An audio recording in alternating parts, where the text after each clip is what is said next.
Vortex, can I ask you something? Why is it that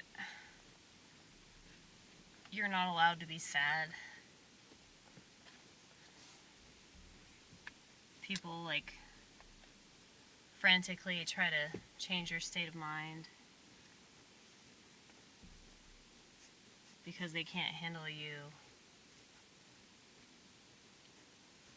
not being this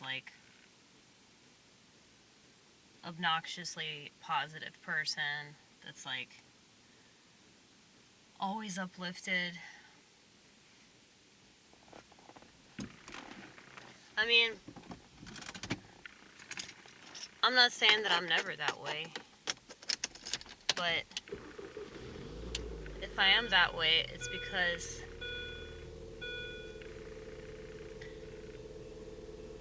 it's genuine. It's not like I'm lying to myself,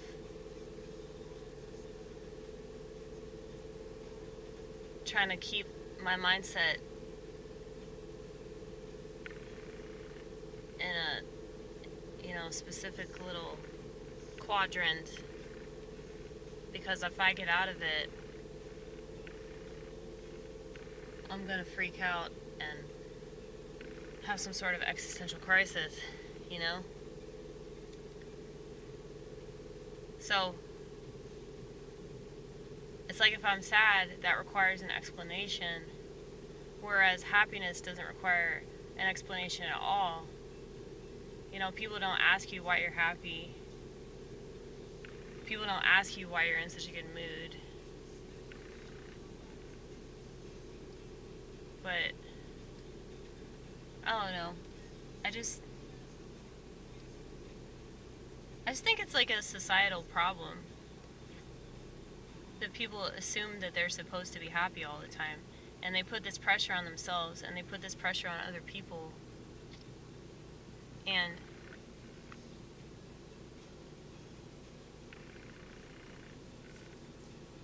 it's like you wouldn't have so many people on psychiatric drugs if people could just accept the fact that they're not happy all the time.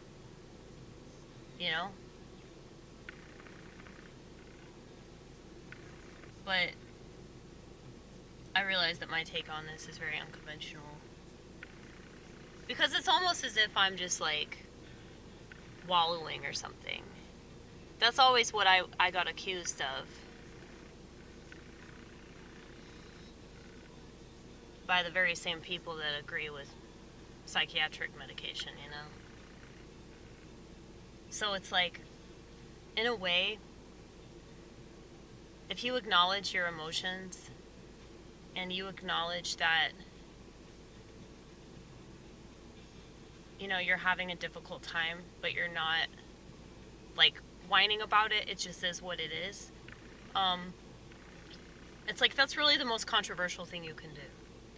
Because in this world, it's you either have to change to try to conform with what society deems acceptable, or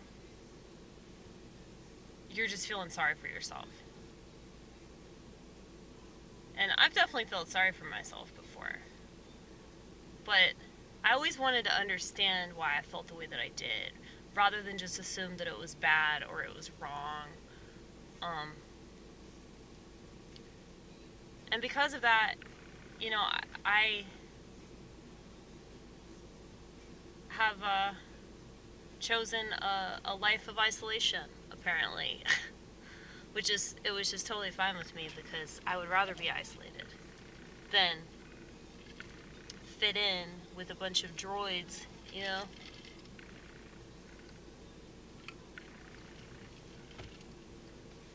But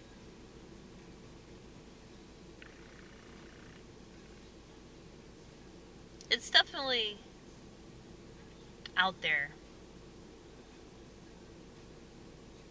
Because most people don't want to sit with their negativity. They either want to fix it or they want to fix it. But there's nothing to fix. It's just acknowledging the truth that is life. And You know, there's so much futility, and I think that if people just acknowledge that and they realize that there was no amount of distractions that were going to take them away from that, and it doesn't matter like all the positive decisions that they might make in their life to try to move in the right direction, they're still going to be faced with that futility at some point. But yeah, my worldview is pretty dystopian, I know that, and it's always been this way. And so it's not like, oh, if I just do these things, then suddenly my worldview won't be dystopian. Or if I just listen to this rock album, or I just read this Bible verse, you know? It's like the reason why I read the Bible is because like it helps me to live in this shit world. It doesn't fix me. It helps me deal with the fact that I'm uncomfortable.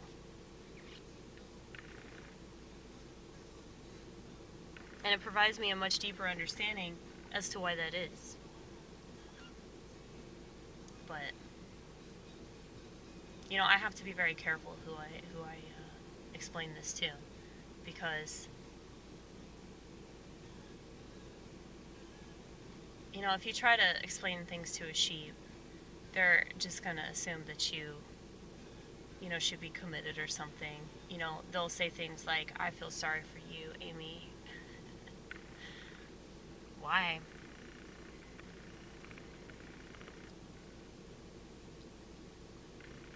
Why you feel sorry for me?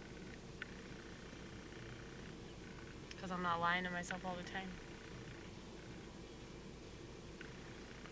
I'm not lying to myself all the time pretending there's shit like hope, alright? Look, I'm a comedian, alright? Comedians are comedians for a reason. And it's definitely not because we're peppers.